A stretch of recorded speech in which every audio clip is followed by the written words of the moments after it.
Hello guys, welcome to our channel. ప్రధానంగా ఈరోజు ప్రధానమంత్రి ముద్ర యోజన పథకం గురించి తెలుసుకుందాం. మన భారత ప్రధాని నరేంద్ర మోడీ గారు ఈ ప్రధానమంత్రి ముద్ర యోజన పథకాన్ని 2015వ సంవత్సరంలో ప్రారంభించడం జరిగింది.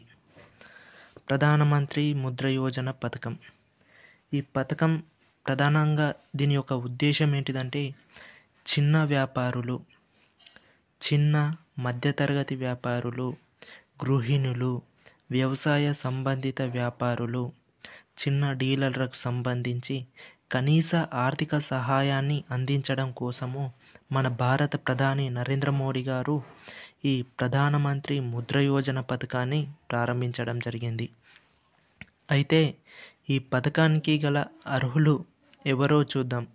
ప్రధానంగా ఎలిజిబిలిటీ, ఈ పథకం పొందనంటే ప్రధానంగా ప్రతి అభ్యర్థి కూడా 18 సంవత్సరాలు నిండి ఉండాలి.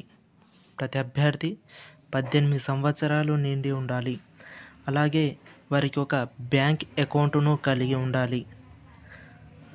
అలాగే ఈ ప్రధానమంత్రి ముద్ర యోజన పథకానికి కావాల్సిన డాక్యుమెంట్స్ ఏంటియో చూద్దాము. ఫస్ట్ ఆధార్ కార్డ్,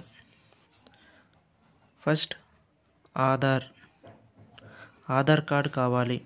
ఆ తర్వాత అడ్రస్ ప్రూఫ్ అనేది కావాలి. అంటే ఆ అభ్యర్థి ఏ డిస్టిక్లో ఉంటుండో, ఏ స్టేట్, ఏ డిస్టిక్, ఏ విలేజ్లో ఉంటుండో.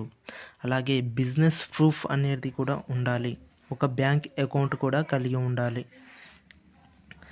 అలాగే దీనివల్ల లాభాలు ఏంటియో చూద్దాము. ఈ ప్రధానమంత్రి ముద్ర యోజన పథకానికి సంబంధించి లాభాలు చూసినట్లయితే తక్కువ వడ్డీకే రుణాన్ని ఇవ్వడం జరుగుతుంది బ్యాంక్ ద్వారా.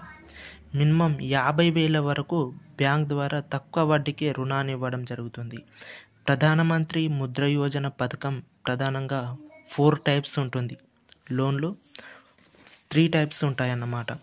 ప్రధానంగా ఒకటి కిషోర్, ఇది 50,000 వరకు ఉంటుంది. ఇది చిన్న వ్యాపారాలకు సంబంధించింది. తర్వాత శిక్ష 50,000 1,000 నుండి 5 లక్షల వరకు ఈ లోన్ ఎలిజిబిలిటీ ఉంటుందన్నమాట. ఆ తర్వాత తరుణ్ 5 లక్షల 1,000 నుండి 10 లక్షల వరకు ఉంటుంది. ఈ తరుణ్ అనేది పెద్ద వ్యాపారాలకు సంబంధించిందన్నమాట. ఈ ప్రధానమంత్రి ముద్ర యోజన పథకం మరిన్ని వివరాలను తెలుసుకోవడం కోసము, అలాగే ఈ ప్రధానమంత్రి ముద్ర యోజన పథకాన్ని ఏ విధంగా అప్లై చేయాలో తర్వాత వీడియోలో తెలుసుకుందాం. కావున ఈ ఛానల్ను షేర్ చేసి సబ్స్క్రైబ్ చేయండి. మరిన్ని వివరాలను తెలుసుకోండి. కామెంట్ చేయండి, షేర్ చేయండి, సబ్స్క్రైబ్ చేయండి.